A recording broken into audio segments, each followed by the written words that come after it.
Hi, congratulations, Volga Videos. 18 million subscribers. Like, share and subscribe. ఏ ఆర్టిస్ట్‌కైనా సరే ముఖ్యంగా ఈ మధ్యన అబ్బాయిలు కూడా ఉంటుంది కాస్టింగ్ కౌచ్ అనేది. ఈ మధ్యన అది కూడా వాళ్ళకి కూడా ఏం వదలట్లేదని చెప్పి వింటూ ఉన్నాం మేము కొన్ని స్టోరీస్. మీ వరకు ఏదైనా లైక్ ఇలాంటి ఈ కాస్టింగ్ కౌచ్ వేధింపులు కావచ్చు, ఇలా అలాగానే అన్న ఏదో 1 or 2 ఫోన్ కాల్స్ లో ఓవర్ యాక్షన్ చేయడం తప్ప ఫోన్ కాల్స్ లో రక్షణ ఎప్పుడు లేదండి. ఎందుకంటే నేను మనకి మా బాబాయ్ గారు ఉన్నారు, మీకు ఇందాక చెప్పాను కదా. అవును. సో ఆయన మూవీ ఇండస్ట్రీలో ఉన్నారు, ఆయన ద్వారానే 10 మందికి నేను తెలుసు డైరెక్టర్స్. ఓకే. సో డైరెక్టర్స్ తెలియడం వల్ల నేను చాలా సేఫ్ జోన్ లో ఉన్నాను. ఓకే. నేను I work for People Media Factory, Pushpatla గారు, విశ్వప్రసాద్ సార్, వాళ్ళ దగ్గర 4-5 years వర్క్ చేసాను. ఇలా ఇంటర్వ్యూస్, సెలబ్రిటీస్ తీసుకునేదాన్ని, సూపర్ సింగర్స్, మ్యూజిషియన్స్. ఎందుకంటే నాకు టెక్నికల్ గా బాగా తెలుసు కాబట్టి ఎవరిని ఎలా చేయాలని. అలా చాలా మంది, ఆల్మోస్ట్ ఒక 50 ఇంటర్వ్యూస్ తీసుకున్నాను. చాలా కొన్ని బాగా రీచ్ అయ్యాయి మిలియన్స్ లో కూడా. బట్ ఏంటి, మూవీస్ లోకి టర్న్ అవ్వడం జరిగింది. పక్కన మూవీస్, యాంకరింగ్, సింగింగ్ అన్ని మంచిగా వెళ్ళేది. కోవిడ్ వచ్చింది, 3 నెలలు ఇంట్లో కూర్చోడం. బట్ స్టిల్ ఏదో రన్ చేస్తున్నాం.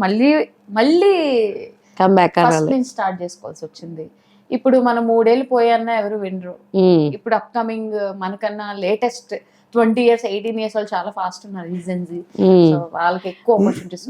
మేము వింటూ ఏంటంటే బేసిక్ గానే సాంగ్స్ పాడే వాళ్ళకి చాలా తక్కువ ఇస్తూ ఉంటారు డబ్బులు. ఫ్రీగా పాడేస్తామనే వాళ్ళు కూడా చాలా మంది ఎక్కువైపోయారు, తయారైపోయారు. మాకు కొత్త వాయిస్ కావాలి, మేము ఆపర్చునిటీ ఇస్తాం, డబ్బులు ఇవ్వలేమన్నా కూడా మేమున్నాం అని వచ్చేసే వాళ్ళు చాలా మంది అయిపోయారు. సో ఇలా జనాలు ఎక్కువ అయిపోవడం వల్ల ఆ క్వాలిటీ అన్నది చాలా తగ్గిపోయింది. సో మీరేమంటారు అసలు ఇప్పుడున్న మ్యూజికల్ పరంగా, how music directors are treating the vocal singers కావచ్చు, ఇది ఎలా ఉంటుంది, ఏంటి? ఇప్పుడు డిమాండ్ ఎక్కువైపోయింది, సప్లై తక్కువైపోయింది. సో సేమ్ అండి, ఇప్పుడు ఎక్కువ సింగర్స్ అయిపోయారు. బ్యాండ్లు ఇది వరకు ఎక్కువ ఉండేవి కాదు, 10. అవును. ఇప్పుడు వీధికో గల్లీకో బ్యాండ్, వాళ్ళే ఫామ్ చేసి డబ్బులు వస్తున్నాయి కదా అని వాళ్ళకి అర్థమైపోయింది. మనీ కోసం ఒక బ్యాండ్ తయారు చేయడం, మనీ కోసం ఒక సింగర్ అయిపోతుంది. ప్యాషన్ అనేది పేరు పెడుతున్నారు, అదే పేరు ప్యాషన్ అంటున్నారు.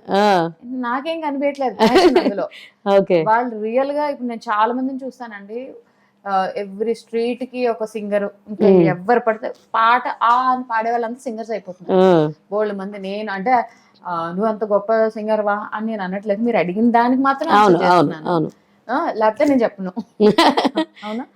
సో ప్రతి ఒక్కళ్ళు వాళ్ళు మనీ, నేనేమంటానంటే ఒక 2-3 వాటిలో ఉండడం కాదంటలేదు, మేబీ టాలెంట్ ఉండొచ్చు, చేయొచ్చు, నేను తప్పు పట్టట్లేదు. కానీ ఇప్పుడు మీరు అడిగిన దానికి ఎందుకు అంతమంది అయిపోయారు అంటే, వాళ్ళకి అక్కడ డబ్బులు వస్తున్నాయని తెలుస్తుంది ఈజీగా. కొంచెం ఈ బ్యాండ్ రూపంలో ప్రతి ఒక్కళ్ళు ఒక బ్యాండ్ పెట్టి పాటలు పాడేయడం, ఆ క్వాలిటీ లేకుండా ఇవ్వడం. 10,000కి ఇప్పుడు ₹1,00,000 బ్యాండ్ ఉంటుంది, 10 లక్షల బ్యాండ్ ఉంటుంది. మీరు పెద్ద పెద్ద స్టార్లు చూస్తే అలా లక్షల్లో, కోటుల్లో కూడా తీసుకుంటారు. వీళ్ళు 10,000 కూడా వచ్చి పాడేస్తారు, 5,000 కూడా ఫ్రీగా కూడా వచ్చి పాడేస్తారు.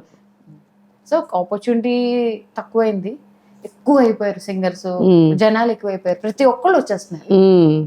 పైగా మనకి ఎందుకు అంటే సాఫ్ట్వేర్ రావడం, లేకపోతే సాఫ్ట్వేర్ లో జాబులు లేకపోవడం, ఏదో ఒకటి ఇలా ఉంటే డబ్బులు వస్తాయి కదా అని చెప్పి ఉన్న పాటలు బాగా నేర్చేసుకుని మన మీద వదిలేస్తున్నారు. ఓ 10 పాటలు నేర్చేసుకుని ఆ 10 పాటలు అడితిప్పి అదే కొంచెం ఫేమ్ తెచ్చుకుంటారు.